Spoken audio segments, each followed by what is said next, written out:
5 दिनों तक चलने वाले दीपावली के महापर्व में धनतेरस का त्योहार सबसे पहले दिन मनाया जाता है और हिंदू पौराणिक मान्यता के अनुसार धनतेरस की तिथि पर भगवान धन्वंतरी का जन्म हुआ था। भगवान धन्वंतरी को आयुर्वेद और अच्छी सेहत के देवता के रूप में पूजा जाता है। दिवाली पर धनतेरस के दिन भगवान धन्वंतरी की पूजा करने से जीवन में सुख, समृद्धि, ऐश्वर्य और अच्छी सेहत का आशीर्वाद प्राप्त होता है। साथ ही इस दिन खरीदारी करना भी बहुत शुभ माना जाता है। धनतेरस के दिन हर तरह के शुभ कार्य प्रारंभ किए जा सकते हैं। इस दिन विशेष रूप से सोना और चांदी के आभूषण, नए बर्तन आदि खरीदे जाते हैं। धनतेरस के दिन इस प्रकार की विशेष चीजें खरीदने पर मां लक्ष्मी जी का आशीर्वाद मिलता है। ऐसी मान्यता है कि धनतेरस के दिन हम जिस भी वस्तु की खरीदारी करके लाते हैं उसमें 13 गुना की वृद्धि होती है। इसलिए आपको ध्यान रखना है कि कोई भी ऐसी गलती ना करें, ऐसी वस्तु खरीद कर ना लाएं जिससे कि अशुभता आ जाए। तो धनतेरस के दिन ये चीज कौन सी है, खासकर हम आज के प्रवचन में आपको बताएंगे कि आपको इन 13 विशेष चीजों में से आपको कुछ ना कुछ वस्तुएं खरीदनी ही चाहिए। अगर आप इन सभी 13 वस्तुएं ना खरीद पाए तो इनमें से जो भी आपकी सामर्थ्य हो वह वस्तु आप घर पर खरीद कर ला सकते हैं।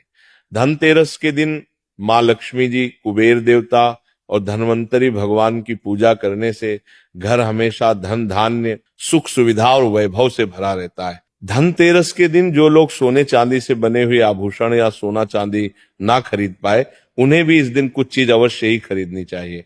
सबसे पहली वस्तु है नई झाड़ू। धनतेरस के दिन नई झाड़ू खरीदना बहुत शुभ माना जाता है। झाड़ू को मां लक्ष्मी जी का प्रतीक माना जाता है और ऐसा माना जाता है कि नई झाड़ू से धनतेरस के दिन पहले पूजा करके फिर उसका प्रयोग करने से घर की सारी नकारात्मक ऊर्जा दूर हो जाती है और घर में सुख, समृद्धि का वास हो जाता है। अगर हो सके, सामर्थ्य हो तो धनतेरस के दिन एक झाड़ू का गुप्त दान करना चाहिए। इसे आप मंदिर में किसी चौराहे पर या ऐसी जगह पर जहां से कोई भी जरूरतमंद व्यक्ति इस झाड़ू को उठाकर ले जाए, वहां पर आपको रख देना चाहिए। दूसरी वस्तु है साबुत धनिया। धनतेरस के दिन आप कुछ लेकर आए या ना आए, साबुत धनिया तो हर कोई ला सकता है। साबुत धनिया लाकर दिवाली के दिन उसे पूजा करने के बाद अपने ही घर में क्यारी में या गमले में डालना चाहिए और ऐसा करने से कहा जाता है कि घर में आपके जो भी धन है, जो भी आए हैं, उसमें बरकत होने लगती है। अगर आए दिन अनावश्यक रूप से खर्चे होते हो तो उसमें भी रोक लग जाती। इस दिन नमक भी खरीद कर लानी चाहिए। नमक अगर आप डली वाला लाते हैं तो और भी शुभ है, लेकिन आजकल डली वाला नमक मिलना हर जगह मुमकिन नहीं होता है। तो आप जो भी नमक आपको मिल पता हो वो नमक आप इस दिन घर पर लेकर आए। धनतेरस से लेकर दीपावली के अगले दिन गोवर्धन और भाई दूज तक आप इसी नमक का प्रयोग करें और इन 5 दिनों तक लगातार आपको नमक का पोछा भी घर में लगाना चाहिए। ऐसा करने से एक तो दरिद्रता दूर हो जाती है और घर से नकारात्मक ऊर्जा भी दूर हो जाती। चौथी वस्तु जो आपको घर पर लानी चाहिए वो है गोमती चक्र। कहते हैं कि जिस घर में गोमती चक्र होता है वहां सुख, सौभाग्य और समृद्धि की वृद्धि होती है। गोमती चक्र घर पर रखने से वास्तु दोष भी दूर हो जाता है और अगर घर परिवार में किसी भी सदस्य में आत्मविश्वास की कमी हो तो धनतेरस के दिन गोमती चक्र लाकर उनके हाथ से पूजा करवाकर फिर बाद में आपको इन गोमती चक्र को अपने मंदिर में या फिर धन रखने के स्थान पर आपको रख देना चाहिए। ऐसा करने से जो भी संबंधित परेशानी है वो दूर हो जाती है। आपको ये सारी वस्तुएं मार्केट में, पूजा वाली दुकान में बहुत आसानी से मिल जाएंगी। 5वीं वास्तु है कौड़ियां। कौड़ियां आपको सफेद, भूरी, पीली चितकबरी मिल जाएंगी, लेकिन आपको 2 कौड़ी लानी है। वो या तो सफेद लेकर आए या फिर पीले रंग की कौड़ियां लेकर आए। कहते हैं जिस घर में कौड़ियां होती है वहां पर महालक्ष्मी जी हमेशा वास करती है। कौड़ियां मां लक्ष्मी जी को आकर्षित करती है, इसलिए आज के दिन आप 5, 7, 11 या 13 कौड़ियां लाकर आप चाहें तो धनतेरस की शाम को या फिर दीपावली की रात को इनकी पूजा करके रोली, अक्षत, कुमकुम अर्पित करके फिर एक लाल कपड़े में बांधकर आपको अपने घर में जहां पर भी आप धन रखते हैं वहां रख देना चाहिए। हर साल आप इन्हीं पुरानी कौड़ियों की पूजा कर सकते हैं। हर साल आपको कौड़ियां खरीदने की आवश्यकता नहीं है। यदि आप नई कौड़ियां खरीदना ही चाहते हैं तो पुरानी कौड़ियों को आप जल में प्रवाहित कर दें। छठी वस्तु है श्री यंत्र। श्री यंत्र खरीदते समय देखिए कि उस पर सभी चिन्ह, सभी जो भी निशान होते हैं वो अच्छे से अंकित होने चाहिए। श्री यंत्र जिस घर में होता है, नियमित रूप से श्री यंत्र की पूजा जिस घर में होती है, वहां पर भी कभी धन का अभाव नहीं रहता। श्री यंत्र की उत्पत्ति को लेकर धार्मिक पुराणों में उल्लेख मिलता है कि एक बार महालक्ष्मी जी अप्रसन्न होकर पृथ्वी से बैकुंठ लोक चली गई। माता के रुष्ट हो जाने से धरती पर बहुत सारी समस्याएं प्रकट हो गई। ब्राह्मण और महाजन बिना लक्ष्मी जी के निधन हो गए। तब ब्राह्मणों में श्रेष्ठ वशिष्ठ मुनि ने निश्चय किया कि मैं लक्ष्मी जी को प्रसन्न कर पृथ्वी पर वापस ले आऊंगा। जब मुनि वशिष्ठ बैकुंठ में जाकर महालक्ष्मी जी से मिले तो उन्हें पता चला कि महालक्ष्मी जी तो अब प्रसन्न है और वह किसी भी स्थिति में पृथ्वी पर आने को तैयार नहीं है। तब वशिष्ठ जी ने वहीं पर बैठकर भगवान विष्णु की आराधना शुरू कर दी। नारायण ने प्रसन्न है होकर मुनि वशिष्ठ को अपने दर्शन दिए। वशिष्ठ जी ने श्री हरि विष्णु से कहा कि हम पृथ्वी पर बिना लक्ष्मी जी के बहुत दुखी हैं। हमारे सारे आश्रम उजड़ गए, धरती पर वैभव खत्म होने वाला है। ये सुनकर भगवान विष्णु वशिष्ठ मुनि को साथ लेकर महालक्ष्मी जी के पास गए और उन्हें मनाने की कोशिश की, लेकिन फिर भी महालक्ष्मी जी नहीं मानी। तब उन्होंने कहा कि मैं किसी भी स्थिति में पृथ्वी पर वापस जाने को तैयार ही नहीं हूं। जब चारों दिशाओं में महालक्ष्मी जी के पृथ्वी पर वापस न आने की बात फैल गई, तब देवताओं के गुरु बृहस्पति जी ने एक युक्ति सुझाई। उन्होंने कहा कि अब श्री यंत्र साधना ही एकमात्र उपाय बचा है जिसे महालक्ष्मी जी को धरती पर आना ही पड़ेगा। गुरु बृहस्पति जी के निर्देशों से श्री हरि ने धातु पर श्री यंत्र का निर्माण किया और उसे मंत्र सिद्ध प्राण प्रतिष्ठा युक्त करते हुए दीपावली के 2 दिन पूर्व धन त्रयोदशी को श्री यंत्र पर स्थापित करके विधि विधान से उसका पूजन किया। पूजन समाप्त होते होते माता लक्ष्मी जी को वहां आना ही पड़ा और वे बोली कि मैं किसी भी स्थिति में यहां आने के लिए तैयार नहीं थी, ये मेरा प्रण था, परंतु बृहस्पति जी की युक्ति से मुझे आना ही पड़ा। श्री यंत्र मेरा आधार है और इसी में मेरी आत्मा भी बसती है। यही कारण है कि धनतेरस के दिन श्री यंत्र खरीदना चाहिए और अपने घर में स्थापित करना चाहिए। 7वीं वस्तु है 7मुखी रुद्राक्ष की माला या फिर 7मुखी रुद्राक्ष। अगर आप धनतेरस के दिन 7मुखी रुद्राक्ष को घर पर लाते हैं और फिर उसकी विधि विधान से पूजा करते हैं या भगवान शिव की पूजा में आप इस रुद्राक्ष को प्रयोग करते हैं, किसी भी मंत्र का जाप करते हैं, तो उससे भी आपके घर में कभी परेशानी नहीं आती। किसी प्रकार का कोई अकाल मृत्यु का भय नहीं रहता, क्योंकि दीपावली दीपों का त्योहार होता है और इस दिन अपने घर में सामर्थ्य के अनुसार दीपक जलाए जाते हैं। धनतेरस के दिन भी दीप जलाने चाहिए।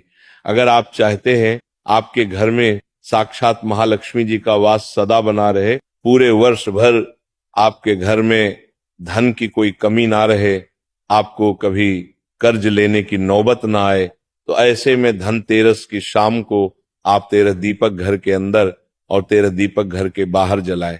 ऐसा करने से भी मां लक्ष्मी जी का आशीर्वाद प्राप्त होता है। और धनतेरस के दिन 8वीं जो वस्तु है वह आपको मिट्टी के दीपक जरूर खरीद कर लाने चाहिए। मिट्टी के दीपक आप अपने सामर्थ्य के अनुसार खरीद कर लाने चाहिए। अगर हो सके तो किसी जरूरतमंद को, जहां पर धन का भाव हो, ऐसे घर में आप मिट्टी के दीपक का तेल सहित और बाती सहित रुई सहित दान भी कर सकते हैं। नवी वस्तु जो आपको खरीद कर लानी चाहिए वो है लक्ष्मी जी और गणेश जी की मूर्ति। वैसे तो मिट्टी की मूर्ति ही घर पर लाना शुभ होता है, लेकिन यदि आप मिट्टी की मूर्ति लाना चाहे तो धातु की मूर्ति, जैसे कि आप चांदी की, सोनी की या पीतल की मूर्ति भी घर पर ला सकते हैं। अगर आपके पास पहले से ही मूर्तियां हैं तो आप जरूरी नहीं है कि हर दीपावली पर मूर्ति खरीदें। धातु की मूर्ति यदि है तो हर साल आप मूर्ति ना खरीदें, लेकिन मिट्टी की मूर्ति है तो उनका विसर्जन कर आपको धनतेरस के दिन नई मूर्तियां लाकर उनकी पूजा विधि विधान से करनी चाहिए। धनतेरस के दिन खरीदी गई नई मूर्तियों की पूजा आपको दीपावली की शाम को करनी चाहिए। धनतेरस के दिन आप भगवान गणेश और मां लक्ष्मी जी की जो मूर्ति खरीदें, वह खरीदते समय ये ध्यान रखें कि दोनों मूर्ति अलग अलग होनी चाहिए। और दोनों ही मूर्ति में भगवान गणेश और लक्ष्मी जी बैठी हुई मुद्रा में हो, खड़ी हुई मुद्रा में लाई गई। जो मूर्तियां होती हैं वह उग्र स्वभाव की और चंचल मानी जाती है। अगर आप खड़ी मुद्रा वाली मूर्तियां लेकर आते हैं तो ऐसे में धन का भाव पके घर में लगातार बना रह सकता है। और आपको ध्यान रखना है कि जो मूर्तियां आप लेकर आए वह कहीं से भी खंडित ना हो, टूटी हुई ना हो। गणेश जी की प्रतिमा खरीदते समय ध्यान रखें कि उनकी जो सूंड है वह बाईं तरफ मुड़ी हुई हो और उनका वाहन मूषक भी उस मूर्ति में जरूर बना हो। और भगवान गणेश के एक हाथ में लड्डू या मोदक भी होना चाहिए। और महालक्ष्मी जी की जो मूर्ति है वह कमल के फूल पर विराजित होनी चाहिए और उनके हाथ में सिक्के हों या फिर सिक्के गिरने वाली अवस्था में हो। ऐसी मूर्तियां घर पर लाना बहुत शुभ होता है। बहुत से लोग आज के दिन उल्लू पर विराजमान मूर्ति या फिर तस्वीर घर पर लेकर आते हैं, लेकिन आपको हाथी या फिर कमल के फूल पर विराजमान लक्ष्मी जी की मूर्ति या तस्वीर ही घर पर लानी चाहिए। कभी भी प्लास्टिक ऑफ पेरिस, जिसे पोप कहते हैं, प्लास्टिक की मूर्तियां इस दिन नहीं खरीदनी चाहिए और ना ही पूजा में उनका प्रयोग करना चाहिए। आप केवल मिट्टी के या फिर धातु की मूर्ति ही लेकर आए। अष्ट धातु की मूर्ति भी आप ला सकते हैं। धनतेरस के दिन आपको जो 10वीं वस्तु खरीदनी चाहिए वह है कुबेर यंत्र। कुबेर यंत्र जिस घर में होता है वहां पर धन के देवता कुबेर का वास होता है, साथ ही मां लक्ष्मी जी भी वहां पर वास करती है। आपको उत्तर दिशा में धन कुबेर यंत्र की स्थापना करनी चाहिए। इस दिशा का सही निर्माण परिवार में समृद्धि और खुशियों को लेकर आता है। साथ ही अगर आपके घर में किसी तरह का कोई वास्तु दोष है तो वह दोष भी दूर हो जाएगा और व्यापार में, आपके कारोबार में खूब बरकत भी होगी। कई बार लोग खूब मेहनत करने के बाद भी इतना धन नहीं कमा पाते जितनी आप मेहनत करते हैं, और मेहनत करने के बाद भी आपके धन की तिजोरी खाली रहती है। तो उसे पूरा साल भरा रखने के लिए आपको धनतेरस के दिन और दिवाली के दिन कुबेर यंत्र की विधि विधान से पूजा भी करनी चाहिए। कुबेर देवता के मंत्र ओम यक्षराज विद्महे धीमहि तन्नो कुबेर प्रचोदयात का कम से कम 1 माला या 51 बार जाप करना चाहिए। 11वीं वस्तु है सोने चांदी के आभूषण या फिर सिक्का। अपनी सामर्थ्य के अनुसार आपको आज के दिन सोने चांदी के आभूषण या फिर कोई भी चांदी का सिक्का खरीदना चाहिए और उसकी भी पूजा आपको करनी चाहिए। यदि आपकी सामर्थ्य ना हो तो आप सोने चांदी के आभूषण या सिक्के की बजाय मिट्टी के बर्तन या 1 चम्मच भी आज के दिन खरीद कर घर लाते हैं तो इससे भी आपके घर में पूरे साल खूब बरकत होती है। सब जानते हैं कि धनतेरस के दिन नए बर्तनों की खरीदारी की जाती है, लेकिन नए बर्तनों में भी आपको ये ध्यान रखना है कि आज के दिन यदि आप पीतल के बर्तन खरीद कर लाते हैं तो वह ज्यादा सौभाग्य होते हैं। आप पुराने टूटे हुए बर्तनों को बदलकर भी नए बर्तन घर पर खरीद कर ला सकते हैं। जिसकी यदि सामर्थ्य बर्तन खरीदने की ना हो तो उन्हें आज के दिन केवल पूजा से संबंधित जो भी सामग्री है वह खरीद कर घर लानी चाहिए। ऐसा करने से भी आपको धन कुबेर भगवान और महालक्ष्मी जी का आशीर्वाद प्राप्त होता है। जिसकी अगर सामर्थ्य हो तो वह अपने सामर्थ्य के अनुसार इस दिन कुछ भी चाहे वो खरीद सकता है। लेकिन बर्तनों में आपको लोहे के बर्तन इस दिन भूल से भी नहीं खरीदने चाहिए। लोहे के बर्तन खरीदने से एक तो शनि दोष लगता है, शनि ग्रह से संबंधित परेशानियां आपके जीवन में, आपकी कुंडली में, घर परिवार में आ सकती हैं और राहु केतु ग्रह भी बलवान हो जाते हैं। 13वीं वस्तु है पूजा का सामान और धार्मिक पुस्तकें। अगर आप अब तक बताई गई सभी 12 वस्तुएं खरीदने में असमर्थ हैं तो आज के दिन यदि आप अपने घर में पूजा से संबंधित कोई भी वस्तु खरीद कर लाते हैं, जैसे कि मिट्टी के दिए वगैरह कुछ भी लेकर आते हैं, तो इससे भी आपको धनतेरस के दिन की गई पूजा का पुण्य अवश्य ही प्राप्त होता है। अगर आपको पूजा से संबंधित कोई सामान लाना है, जैसे कि रोली, अक्षत, कुमकुम, कलावा या फिर कोई भी सामान, लौंग, इलायची, पान, सुपारी, बताशा, तो वो भी आप खरीद कर ला सकते हैं। इसके अलावा आप धार्मिक पुस्तकों में जैसे कि व्रत कथाएं हैं या फिर पूरे हफ्ते पढ़ने वाले जो व्रत त्योहार हैं, आरती की किताब है, और अगर आप पढ़ते हो तो आप पुराण भी अपने घर पर ला सकते हैं। और पुराण घर पर लाने के बाद जब भी आपको समय हो तो खुद भी पढ़ना चाहिए और दूसरों को भी पढ़कर सुनाना चाहिए।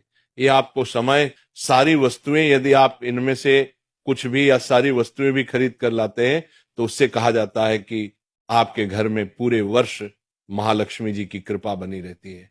घर में कभी भी आपको कर्ज लेने की स्थिति नहीं आएगी। आप जितना भी कमाएंगे उसमें आपको 13 गुना की वृद्धि मिलेगी।